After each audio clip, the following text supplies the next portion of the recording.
What is new criticism? Secara bahasa kita bisa mengartikannya sebagai kritik sastra gaya baru. Oke. Literary studies in the 19th century and the early decades of the 20th, it was common to practice to interpret a literary text by studying the author's life and times to determine authorial intention. That is, the meaning the author intended to the text to have. Nah, jadi ini kita akan belajar dulu sejarah munculnya teori ini ya, sejarah munculnya pendekatan ini.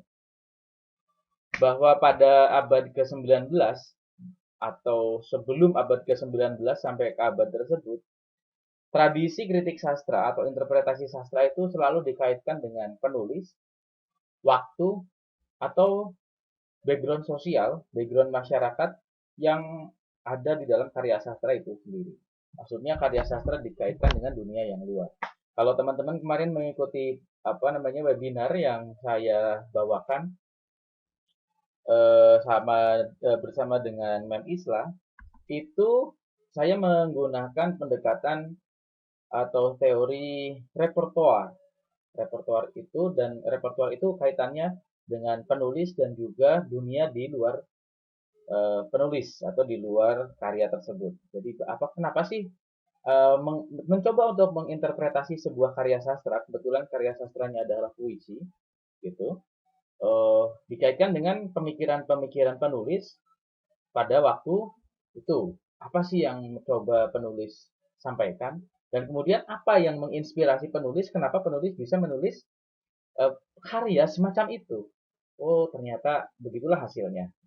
Nah, sebetulnya tradisi seperti itu sudah ada sejak lama. Nah, itu yang terjadi pada era sebelum abad ke-19 atau sampai kepada abad ke-19, awal abad 20, 1900-an awal.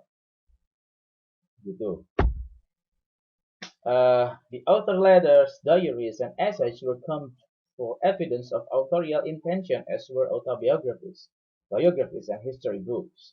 Solar viewed the literary text merely as an adjunct to history, as an illustration of the spirit of the age in which it was written, not as an art object worthy of study for its own sake.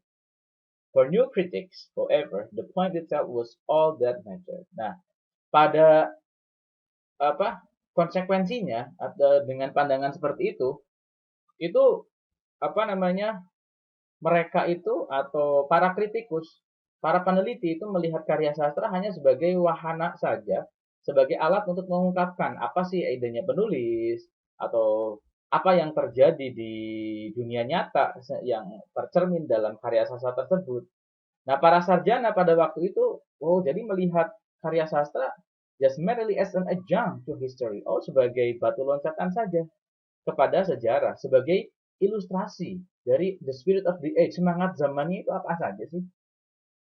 In which it was written, not as an art object, tidak sebagai objek karya sastra yang layak untuk di studi for its own sake. Nah, sebagai dirinya sendiri.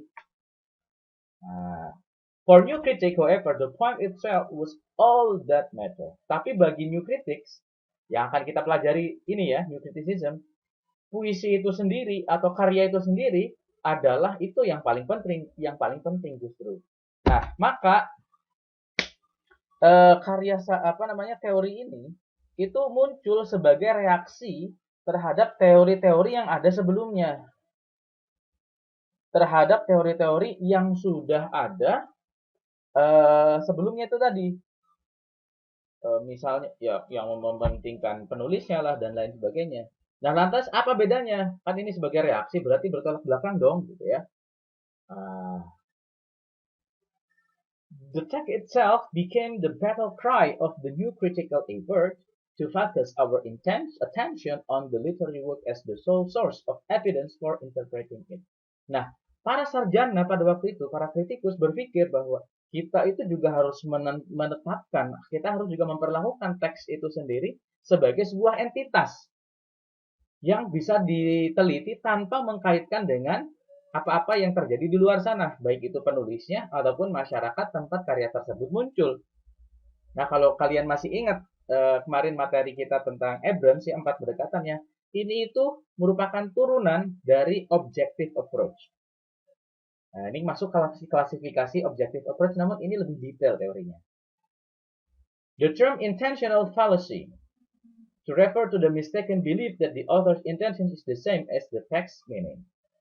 Just as we cannot look to the author's intention to find the meaning of the literary text, neither can we look to the reader's personal response to find it. Any given new criticism, any given reader may or may not respond to what is actually provided by the text itself. Reader's feeling or opinion about the text may be produced by some personal association from past experience rather than by the text itself. Nah, apa sih alasannya? Kenapa selain itu tadi ya, pertama alasannya adalah mereka menganggap, para sarjana yang penganut kritik ini itu menganggap bahwa teks itu yang paling penting. Kemudian yang kedua, kalau misalnya tujuannya adalah untuk mengungkap tujuan dari penulis, ada yang mungkin muncul yaitu intentional fallacy. Begitu, intentional fallacy. Jadi yaitu kepercayaan yang salah atau penafsiran yang salah dari tujuan si penulis. Bisa saja penulis itu tujuannya lain, tapi diinterpretasikan lain lagi oleh para peneliti. Begitu juga dengan pendekatan yang lainnya, gitu ya. Nah, itulah alasan kenapa New Criticism itu muncul. Jadi intinya New Criticism itu mencoba untuk meneliti sastra, karya sastra, baik itu film, puisi, lirik, lagu, manga, comics, and some other literary pieces, itu dengan apa yang ada di dalamnya saja, memisahkan dengan apa yang ada di luar karya sastra itu sendiri. I may, for example, respond to Hamlet's mother based solely on my feelings about my own mother and nevertheless conclude that I have correctly interpreted the literary character. Such a conclusion will be an example of what new critics call the affective fallacy. Atau misalnya pandangan personal gitu. Ini masih kritiknya, kritik para New Criticism ya, para peneliti yang setuju dengan pandangan ini, bahwa bisa saja saya merespon terhadap karya sastra tertentu, misalnya contohnya nih Hamlet's Mother gitu ya, tapi berdasarkan perasaan pribadi gitu. Jadi ini masih kritik mereka terhadap terhadap teori-teori sebelumnya. Oke. Nah, for the only way we can know if a given author intention or a given reader interpretation actually represent the text meaning is to carefully examine or closely read. Nah, bagi New Critics, bagi mereka ya, atau misalnya bagi kita ya, yang menggunakan teori ini ketika melakukan sebuah penelitian, ketika melakukan sebuah pendekatan terhadap karya sastra, satu-satunya jalan itu adalah dengan melakukan close reading. All the evidence provided by the language of the text itself. Melihat secara dekat, secara akurat, semua bukti-bukti yang tersedia, yang disediakan oleh bahasa yang ada di dalam teks itu sendiri. It includes the images, symbols, metaphors, rhyme, meter, point of view, setting, characterization, plot, and so forth, which because they form or shape the literary work are called its formal elements. Itu. Karena mereka lah yang membentuk atau yang membuat karya sastra itu sendiri. Dan apa yang tadi kita sebutkan di awal, ada images sampai plot dan lain sebagainya, itu disebut sebagai formal element. Oke. Nah, ini disebut sebagai elemen formal dari sebuah karya sastra. Jika dalam bahasanya Abrams itu kan ada intrinsic element, ya kan? Kemarin ada intrinsic element untuk di yang pendekatan objektif misalnya. Nah, di sini disebut sebagai formal element. Apa bedanya? Sama saja ya, sama saja. So basically New Criticism is the same as the objective approach. Oke, namun ada sedikit perbedaannya. Apa? Ya, ini hanya lebih detail saja. But before we discuss how this method of close reading operates, we need to understand just what new critics meant by the text itself. Because their definition of literary work is directly related to their beliefs concerning the proper way to interpret it. Nah, namun sebelum kita mendiskusikan cara melakukan pendekatan cross reading tersebut, kita harus memahami dulu apa yang dikatakan oleh para new critic terhadap the text itself itu sendiri. Bagi new criticism atau menurut pandangan ontologis teori ini, a literary work is a timeless, autonomous, or self-sufficient verbal object. Karya sastra adalah sebuah objek verbal yang tidak terikat ruang dan waktu dan bersifat mandiri. Once literary work produced, it exists on its own. Jadi ketika sebuah karya sastra itu sudah terlahir, sudah established, sudah ada, maka dia itu ada sebagai dirinya sendiri as its existence. Readers and readings may change, but the literary text stay the same. Pembaca atau bacaan bisa saja berubah, tetapi karya sastra itu sendiri, teksnya itu sendiri tetap sama. Its meaning is as objective as its physical existence on the page, for it is constructed of words placed in a specific relationship to one another, specific words placed in a specific order, and this one of a kind relationship creates a complex of meaning that cannot be reproduced by any other combination of words. Artinya adalah bahwa seobjektif mungkin. Ini adalah seobjektif apa yang tertulis di setiap halaman, karena bahasa-bahasa tersebut itu disusun. Karena karya sastra tersebut itu disusun, yang terdiri dari sekumpulan kata yang diletakkan pada hubungan yang tertentu, yang spesifik antara satu dengan yang lain. Antara kata-kata yang spesifik dihubungkan dengan susunan yang spesifik pula, dan hubungan semacam ini itu menciptakan sebuah arti yang kompleks yang tidak bisa direproduksi oleh kombinasi kata-kata yang lainnya. Ya, satu puisi misalnya telah disusun, ya sudah, itu menjadi sebuah entitas sendiri yang tidak bisa diubah. Atau misalnya kalau misalnya diubah susunan katanya, ya akan berubah karya itu sendiri. Jadi karya itu ada dengan dirinya sendiri setelah dia diproduksi. Begitu. New criticism asserted that the meanings of poem could not be explained simply by paraphrasing it. Bagi new criticism beranggapan bahwa arti dari sebuah puisi itu tidak cukup hanya sekedar dijelaskan hanya dengan memparafrase saja, or translating it into everyday language, atau hanya dengan menerjemahkan puisi tersebut ke dalam bahasa sehari-hari. A practice new critics refer to as the heresy of paraphrase. Change one line, one image, one word of the poem they argued, and you will have a different poem. Karena kalau kita mengubah satu baris atau satu imagery ataupun satu kata dari puisi tersebut, and then we'll have a different point. Kamu akan mendapatkan puisi yang berbeda pula. Nah, bagi new critics, cara untuk menganalisis atau menginterpretasi sebuah puisi adalah kita harus membreakdown, menganalisis setiap unsur yang ada di dalam puisi itu sendiri. Oke, and then di dalam tradisi kritik new criticism ini, we have literary language and organic unity. What is literary language? Ya, literary language itu bahasa sastra.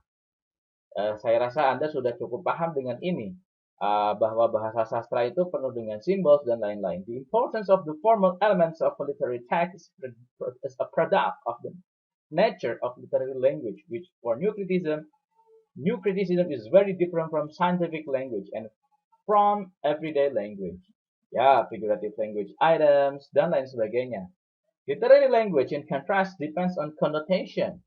So, we have denotative and connotative meaning. Scientific language and everyday language belong to denotative meaning. Artinya, apa yang tertulis itu adalah makna yang sebenarnya. Whereas literary language in contrast depends on connotation, on the implication, implikasi dari sebuah kata, association, hubungan dari sebuah kata, suggestions, and implications of meaning and of shades of the meaning. Bayangan dari arti tersebut. For example, while the word father denotes male parents, it connotates authority, protection, and responsibility. Nah, contohnya seperti ini. Kata-kata father. Father dari sudut pandang scientific language bisa saja it denotes male parent. Ya, ini orang tua yang berjenis kelamin laki-laki gitu ya, dengan organ tubuh yang seperti itu. Tapi secara sastra, it connotates authority. Ini mengkonotasikan yang lain, otoritas, protection, responsibility, for example. Literary language is expressive. It communicates tones, attitude, and feeling. Literary language organizes linguistic resources into spatial arrangement, a complex unity to create an aesthetic experience, a world of its own. The form of literary language, the word choice and arrangement that create the aesthetic experience is inseparable from its content and its meaning. Nah, kata-kata yang digunakan, yang kita sebut sebagai literary language dalam sebuah karya sastra itu tidak bisa dipisahkan dari arti dan dari isi sebuah karya itu sendiri. Put more simply, how a literary text means is inseparable from what it means. Bagaimana sebuah karya sastra itu dimaksudkan, itu tidak bisa dipisahkan dari arti dari sebuah karya sastra itu sendiri. For the form and meaning of a literary work, at least of a great literary work, develop together like a complex living organism, whose part cannot be separated from the whole. Nah,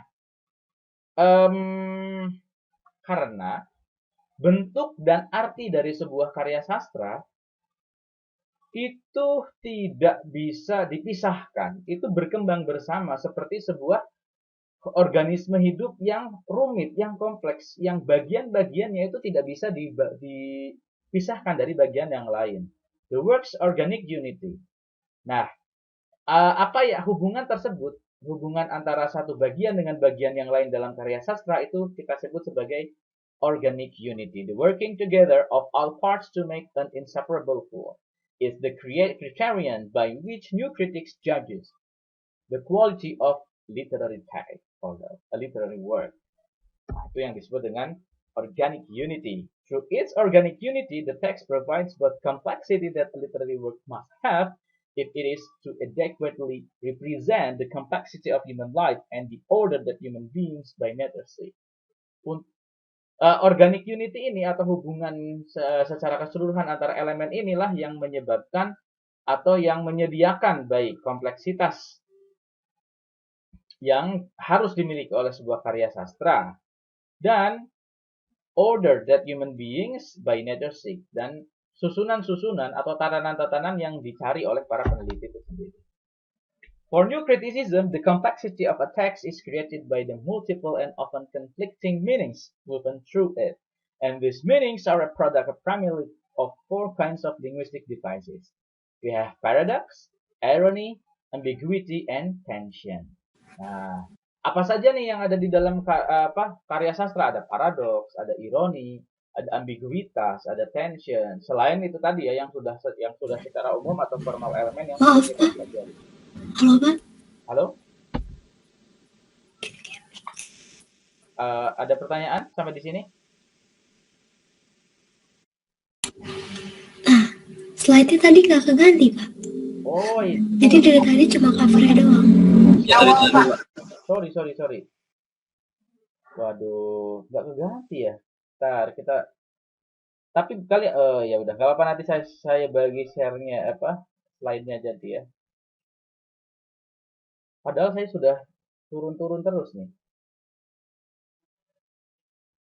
Oke. Udah sampai 14 slide, kenapa nggak dari tadi ngomongnya? Oke. Sekarang sudah ganti. Guys. Sudah, Pak. Oke, kita sampai paradoks. Saya lanjutkan saja ya, nanti kalian baca lagi. Saya rekam kok ini ya. Oke. We have paradox. Nah, tadi kita sudah membahas ada organic unity gitu ya, dan lain sebagainya. Oke. Dan ada beberapa linguistic devices. We have paradox, irony, ambiguity, and tension. Let's discuss one by one. Paradox. What is paradox? Paradox, a statement that seems self-contradictory, but represent the actual way things are. Oh, itu paradox ya. And then irony in its simple form means a statement or event undermined by the context in which it occurs. Irony. And then ambiguity occurs when a word, image, or event generates two or more different meaning. Ambiguitas ya. And then the complexity of literary text is created by its tension, which broadly defined means the linking together of opposites. Tension is created by the integration of the abstract and the concrete of general ideas embodied in specific images. Tension. And then the text theme or complete meaning is not the same as its topic. Rather, the theme is what the text does with its topic. Nah, apa bedanya tema dan topik? Tema itu berbeda dengan topik.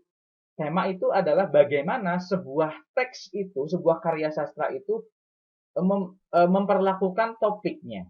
Topik itu dilakukan. Contohnya seperti ini.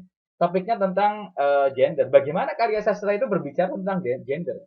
For example, adultery is the topic of both Kate Chopin's The Storm and Alberto Moravi's The Case.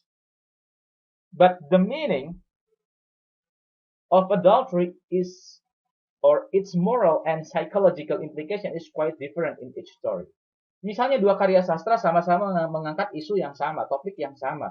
Akan tetapi bagaimana topik itu diangkat, bagaimana topik itu diperlakukan, itu berbeda dari di masing-masing cerita.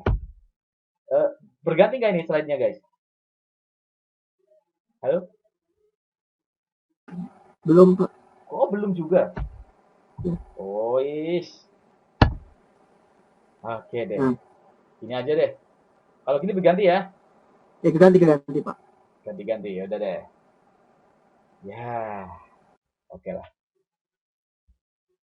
Gitu. Nah, itu tadi ya. Tadi bedanya antara tema dan topik.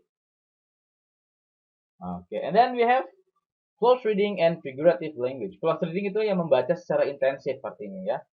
And then we are discussing figurative language. Jadi pada materi kali ini ada irisannya dengan apa yang ada di kelas-kelas linguistik ya. Figurative language, bahasa figuratif. Figurative language is language that has more than or other than a strictly literal meaning. Jadi bahasa yang mempunyai makna yang banyak gitu ya, mempunyai makna yang konotatif. Ya. Figurative language item itu termasuk ada simile, ada metaphor, ada personifications, and then we have metonymy dan lain sebagainya ya, cukup banyak. Hyperbole itu figurative language. Nah, ini figurative language ini masuk ke dalam unsur-unsur yang mungkin dianalisis atau bisa dianalisis menggunakan apa itu namanya new criticism. And then imagery juga cukup penting ya, sangat penting, mendapatkan porsi yang penting di sini. Misalnya begini, misalnya dalam sebuah novel, deskripsi sebuah pagi yang gloomy, gelap, itu memiliki arti tertentu dari sudut pandang pendekatan new criticism dibandingkan dengan pagi yang cerah, mataharinya banyak, kicauan burung di mana-mana. Oh, itu sudah memiliki interpretasi yang berbeda. And then we have image ya, as illustrated by our use of the word earlier, consists of a word or words that refer to an object perceived by the senses or to sense perception themselves, color, shape, lighting, sounds, taste, smell, smells, texture, temperatures, and so on. More narrowly defined and most common in the practice of analyzing literary text, imagery is visual, consisting of descriptions of object, character, setting as they are seen by the eye. Apakah bisa kita menganalisis sebuah karya sastra berdasarkan image-image yang yang ditampilkan di sana sangat bisa. Nanti kita akan coba melihat contoh karya sastranya atau contoh hasil penelitiannya, hasil analisisnya. Baik, sorry.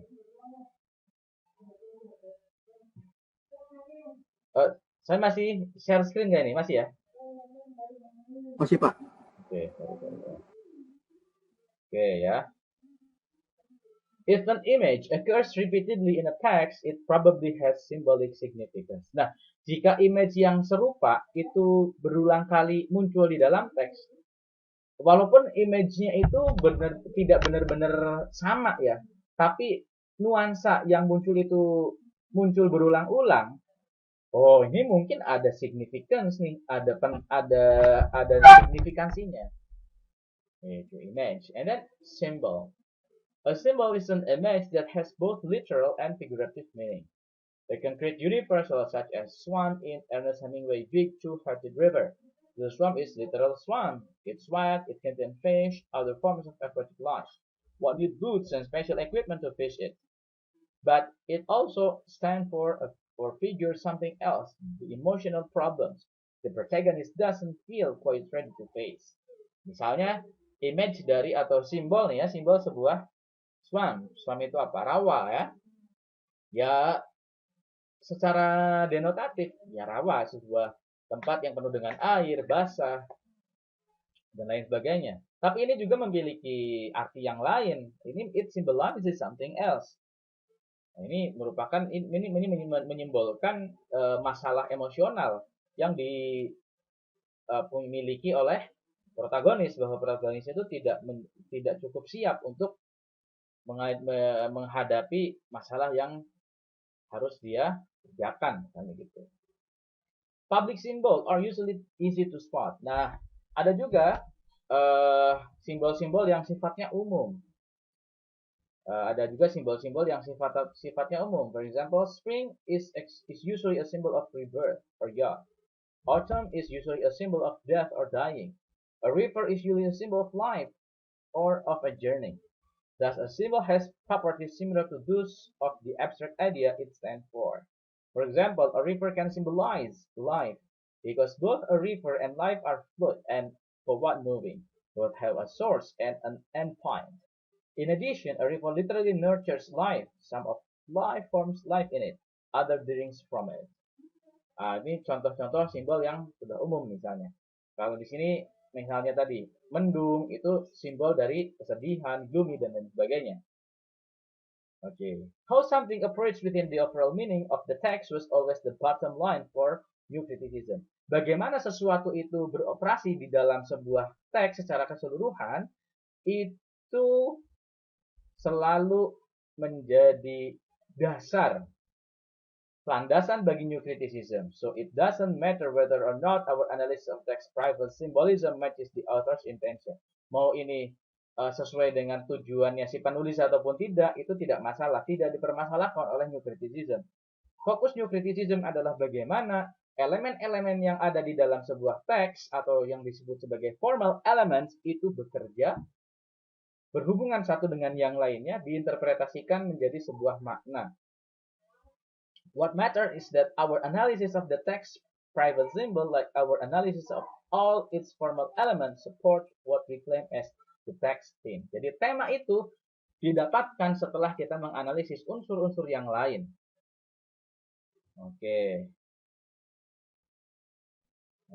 Kemudian we have metaphor. Metaphor itu apa ya? Kalian sudah tahu ya. A metaphor has only figurative meaning. Nah, kalau simbol, kemudian yang lain itu punya figurative meaning punya, denotative meaning juga ada. Tapi metaphor it has definitely only figurative meaning. A metaphor is a comparison of two similar or two dissimilar objects in which the properties of one are ascribed to the other. For example, the phrase "my brother is a germ" is a metaphor. Obviously, it has no literal meaning. Wah, dia adalah singa. Ya, dia itu bukan singa ya. Tapi ini hanya mempunyai figurative meaning saja. Oke, itu metaphor. Nah, and then kita ngebut saja ya. Selanjutnya, dalam istilah New Criticism itu ada yang disebut sebagai the single best interpretation. Guys, ini merupakan konsekuensi dari cara bekerjanya New Criticism yang secara seobjektif mungkin mengeksplorasi elemen-elemen yang ada di dalam karya sastra untuk menghasilkan arti, maka arti yang muncul atau analisis yang dihasilkan itu pastilah mirip-mirip, gitu ya. Makanya ada istilah dalam New Criticism itu adalah the single best interpretation. Maka karya sastra dengan analisis yang lebih detail, lebih komprehensif dengan melakukan pendekatan New Criticism, maka akan mendapatkan arti yang paling bagus. Kurang lebih seperti itu ya. Itu yang disebut dengan single best interpretation.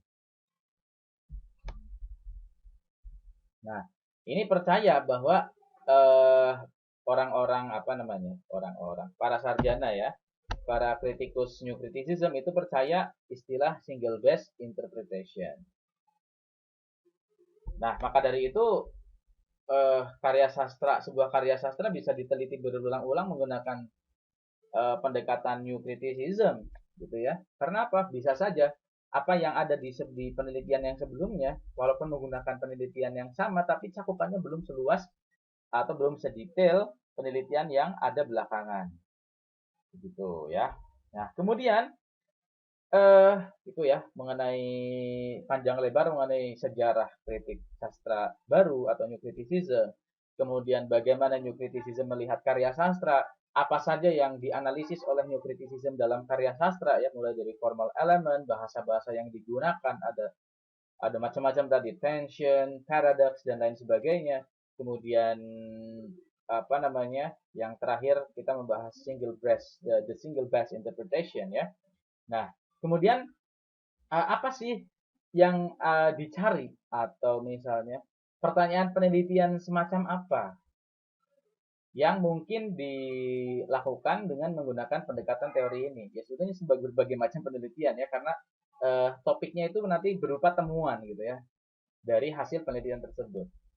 And then the question New Criticism asks about literary text. Given New Criticism focus on the single meaning of the text and its single method of establishing that meaning, it should not be surprising that our list of questions New critics ask about literary text should consist of the only one complex questions. Jadi pertanyaannya ya hanya satu. What single interpretation of the text best establishes its organic unity? In other words, how do the text formal element and the multiple meaning those elements produce all work together to support the theme or overall meaning of the word?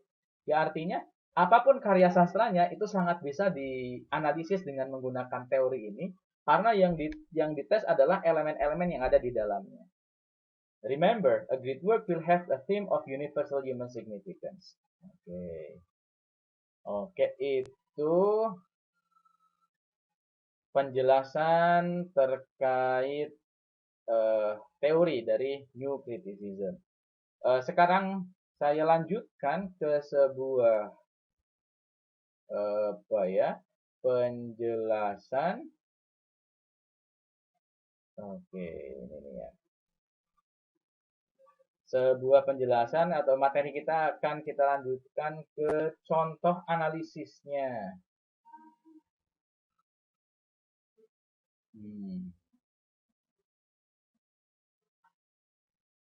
Kita lihat analisisnya.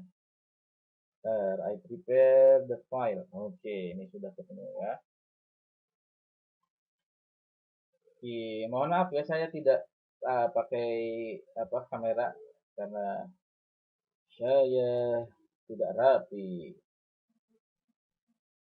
Oke, this one. Oke. Apa yang terpampang di screen teman-teman semua itu sudah saya share juga di awal perkuliahan. Oke. Itu itu sudah terpampang, sudah di awal perkuliahan ada di atas ya, di materi dan sumber ini judulnya Critical Theory Today. Oke. Kita akan bahas ini contohnya. A new critical reading of There is a Girl Inside. Oke, ini ada sebuah puisi, gitu ya. Ada sebuah puisi yang dianalisis menggunakan new criticism atau pendekatan new criticism. Jadi cukup jelas nih ya. Oke. There is a girl inside. She is trendy as a wall. She will not walk away and leave these bones to an old woman. She is a green tree in a forest of kindling. She is a green girl in a used point.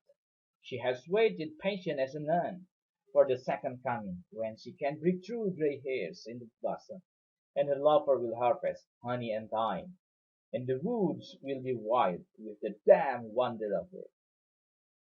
Let's discuss and let's read the analysis. The poem titled There is a Girl Inside, which also serves as the opening line and the final two lines of the first stanza, which refer to the bones and an old woman, tell us immediately that the speaker is an old woman who still feels young and vital inside. Nah, ini udah analisisnya. Kata-kata setiap katanya dianalisis setiap barisnya. Oke, bahwa there is a girl inside itu mengindikasikan dengan melihat kata-kata yang digunakan di dalamnya, di dalam puisi tersebut, ini mengindikasikan bahwa ini yang berbicara ini seorang perempuan yang sudah tua, akan tetapi jiwanya masih muda. Ya. So we know that the central tension in the poem is probably the tension between youth and age. Oh, jadi tensionnya adalah tension antara tua atau antara kemudaan dan usia, between what the speaker feels like on the inside and what she looks like on the outside. Jadi tension antara apa yang dirasakan oleh speaker dari puisi tersebut dengan apa yang terlihat, bagaimana penampilan dia. And indeed we can see that this tension structures the poem as a whole through the alternation of the language of youthful vitality. Ada juga bahasa-bahasa yang digunakan ya. Ada girl, randy, which means sexually free or assertive, green girl and blossom. Oke, kemudian ada kata-kata seperti itu ya. Girl, randy, green tree, green girl, blossom. Tapi kita lihat juga ada kata-kata yang memiliki arti yang kebalikan, yang paradox. Nah, bones, old women, kindling, which is old, dried up wood used for starting fires. Oh ya, kindling itu kayu-kayu yang kering dan kecil-kecil ranting-ranting. Kemudian gray hairs, ubanan, dan lain-lain sebagainya. In addition, the narrative dimension of poem or the story, the poem styles reveals an old woman dreaming about the miraculous rejuvenation. Jadi, and the second coming of youth that she feels await the girl inside herself, the girl that is still, despite her bones and gray hair. Thus, we might hypothesize at this point that the theme of the poem probably involves the paradox of timeless youth. To discover the specific nature of the theme and to understand how the poem establishes, we need to closely examine the poem's formal element. Oke, ini backgroundnya nih ya. Ini pengantarnya seperti ini. Kemudian kita akan analisis satu persatu. The first thing we might notice looking at the poem as a whole is that the alternation of images of youth images and of age ends with the fourth line of the third stanza. The final 5 lines of the poem, which include the entire last stanza, consist of images of youth, fertility, and sexuality, and they evoke the youthfulness the speaker believes can overpower age. Blossom, lovers, harvest, honey and thyme, woods, wild, wonder. Does anything else in the poem reinforce this emphasis on the triumph of youth over age? Still looking at the poem as a whole, note the decrease in punctuation. Penggunaan punctuation juga kalau kalian perhatikan itu berubah. Coba kita lihat ya. Oke. Pertama, there is a girl inside, kemudian diakhiri dengan titik di old woman. Gitu ya. She is a green tree in a forest of kindling, titik. She is a green girl in a used point, titik juga. Tapi berubah di sini.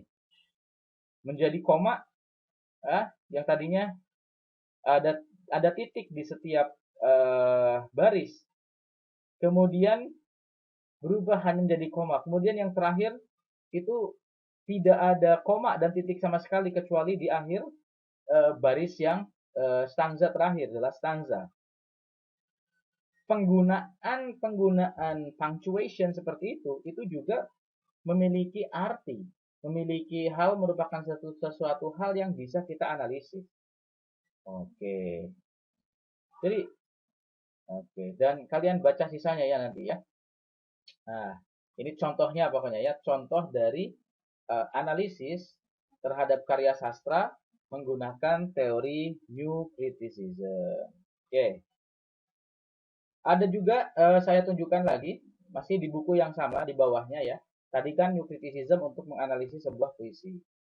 Oke, kemudian sekarang kita akan melihat, tapi tidak akan kalian baca sendiri ya. Oke, yaitu analisis karya sastra, analisis New Criticism terhadap sebuah novel. The Deathless Songs of Longing, a new critical reading on The Great Gatsby. Jadi novel The Great Gatsby dianalisis menggunakan New Criticism. Oke, inilah hasilnya. Dan sebagai bocoran saja, yang dianalisis adalah hanya imagery-nya saja di sini ya. Imagery ya, yang dianalisis. Jadi, apakah New Criticism harus menganalisis semuanya, semua elemen ya? Tidak ya. Sesuai kebutuhan, bisa seluruh elemen dari Vollmer elemen ya, mulai dari karakter, characterization, setting dan lain-lain sebagainya. Atau bisa juga hanya beberapa partnya saja, imagery-nya saja, ini juga sangat bisa. Oke, silakan dibaca untuk contohnya. Nah, sekarang apakah teman-teman ada pertanyaan? Zoe Fraser, Nadia Fasha, Haliza. Saya Pak, saya mau nanya Pak. Jadi setiap kita menganalisa sebuah karya sastra, jadi kita harus menganalisanya secara objektif atau karya sastra tertentu aja Pak? Apa nih? Pertanyaannya, logikanya saya nggak nyambung tuh. Secara objektif atau karya sastra tertentu Pak? Itu maksudnya apa? Yang coba disusun ulang pertanyaannya. Gini Pak, jadi kalau misalkan kita harus meneliti atau menganalisa suatu karya sastra, apa semuanya kita harus memakai suatu pendekat, ya teori objektif? Ya tidak harus, tergantung kebutuhan. Kan teorinya itu ada banyak. Tinggal kita memilih saja. Kita misalnya akan menganalisis sebuah karya sastra, ya kita memilih saja mau pakai teori yang mana. Kebetulan yang sedang kita pelajari sekarang adalah teori New Criticism yang termasuk ke dalam pendekatan objective approach kalau di dalam bahasanya Abrams ya. Tidak harus ya, tidak harus pakai ini gitu ya. Kebetulan saja kita sedang mempelajari ini Mas Jofre. Oke, Pak. Ada lagi yang lain? Pak, saya ingin bertanya Pak. Oke, Alamsyah. Kalau buat teorinya sendiri itu ada berapa macamnya kayak kalau buat menganalisa? Teori itu ada banyak macamnya Mas. Ada banyak teori itu ada banyak ya. Ada yang 4 itu yang sudah kita pelajari. Kemudian ini nambah satu lagi, New Criticism.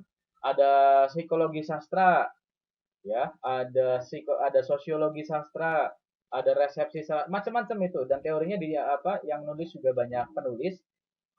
Kalau ditanya berapa jumlahnya ya saya juga tidak bisa menghitung semuanya. Tapi yang jelas sangat banyak.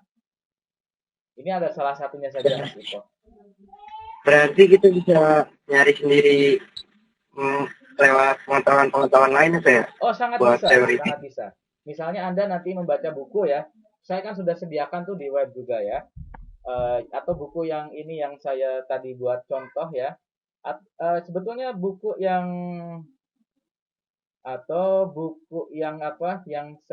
PowerPoint itu juga saya berasal dari sini ya.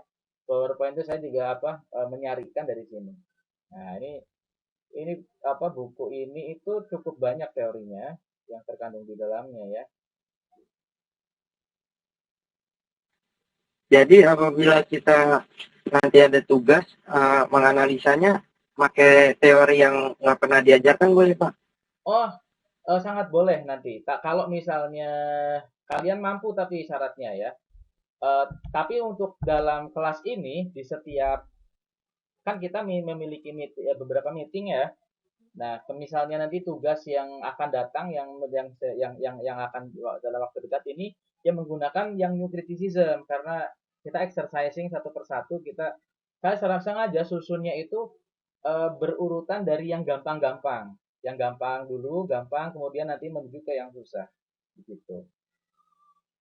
Nah, misalnya kalian akan menulis skripsi atau melakukan penelitian dan lain sebagainya, ya bebas aja, tergantung kalian nanti gitu. Tapi untuk yang kelas ini kita menggunakan yang kita pelajari dulu bareng-bareng gitu ya, sesuai. Kecuali untuk Terima UAS, kasih, Pak. ya. Kecuali untuk UAS, nanti untuk UAS itu bebas gitu ya, selama bisa dipertanggungjawabkan saja.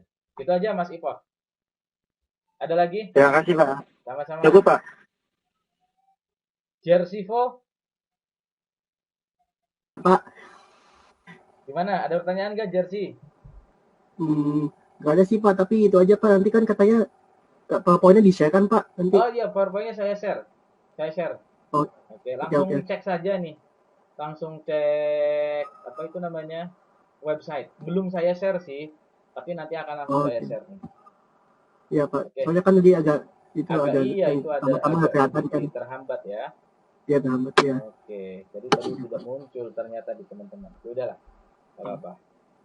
Oke, tapi jangan khawatir, ini saya rekam, mudah-mudahan tidak ada trouble dalam rekamannya. Terima kasih banyak atas perhatiannya. Saya ulangi sekali lagi, tetap kalian beraktivitas di web kuliah ya. Ilmunya di sini, absennya di sana ya. Sambil, tapi di sana tidak asal sekedar halo Pak, selamat siang, saya sehat ya. Di sana sudah saya siapkan pertanyaan gitu ya.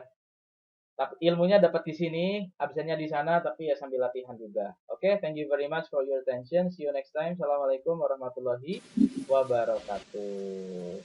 Waalaikumsalam warahmatullahi wabarakatuh. Terima kasih Pak. Yo, yo. Terima kasih Pak.